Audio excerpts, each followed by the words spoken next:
La CNDH s'indigne contre la déclaration de la commission d'enquête selon laquelle elle n'est pas indépendante en basant son appréciation uniquement sur les allégations formulées par quelques organisations de la société civile qui interprètent mal le mandat et l'action de la CNDH en faveur des droits de l'homme. La CNDH note que la commission d'enquête reconnaît qu'elle n'a pas pu accéder au territoire burundais en vue d'effectuer des enquêtes de terrain ni d'approfondir ces enquêtes et couvrir l'ensemble des violations et atteintes alléguées. Les experts déclarent que le rapport contient uniquement les déclarations de certains réfugiés burundais et des informations obtenues au moyen de contacts menés à distance. Ces déclarations montrent que les membres de la commission d'enquête ont seulement écouté les déclarations d'une partie de la population, surtout les réfugiés, et n'ont pas pu mener des investigations auprès des Burundais résidant dans le pays, des autorités, des institutions et organisations œuvrant actuellement au Burundi, ainsi que des sites et d'autres informations de terrain, afin d'avoir des informations bien documentées, recoupées, équilibrées et donc suffisamment convaincantes et fiables. La CNDH s'étonne d'entendre la commission d'enquête déclarer qu'il y a actuellement une persistance de violations graves des droits de l'homme nécessitant une enquête internationale et disqualifiant systématiquement toutes les institutions nationales burundaises et les autres organisations œuvrant actuellement au Burundi, une affirmation qui n'est soutenue par aucune preuve objective. La CNDH déplore que la commission d'enquête se refuse d'examiner et de fournir des informations détaillées sur les violations et atteintes des droits de l'homme commises par ce qu'ils appellent des groupes armés d'opposition.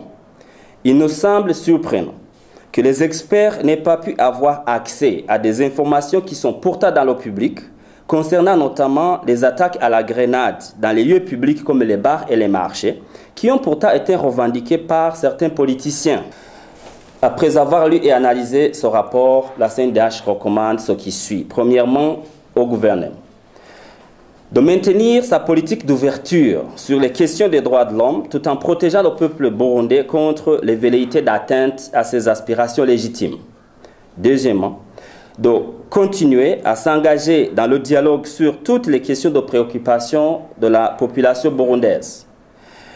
Aux autorités judiciaires burundaises de poursuivre le travail de traitement des dossiers relatifs aux allégations de violation des droits de l'homme dont elles sont saisies. Aux responsables politiques, nous recommandons de privilégier toujours le dialogue constructif sur toutes les questions qui les divisent et de renoncer aux positions radicales et aux revendications par la violence. À la communauté internationale, en particulier au Conseil des droits de l'homme, la CNDH recommande de tenir compte dans ces décisions de l'amélioration à la fois de la situation des droits de l'homme, de la sécurité et du contexte général dans le pays.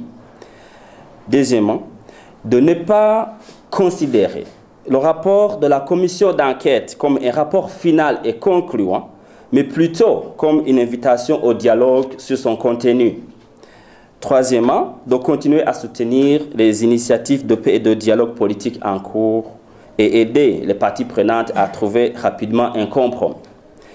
À la commission d'enquête elle-même, nous recommandons de communiquer avec les instances nationales burundaises habilitées les informations en sa possession, notamment la liste des auteurs présumés d'atteinte et violation des droits de l'homme dans l'esprit d'indépendance et de transparence qui doit caractériser les mécanismes des droits de l'homme.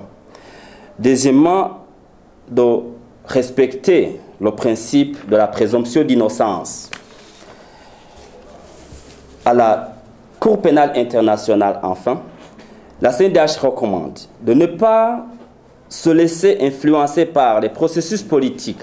De la visée n'est pas de lutter d'une manière indépendante et impartiale contre les crimes relevant de la compétence de la Cour.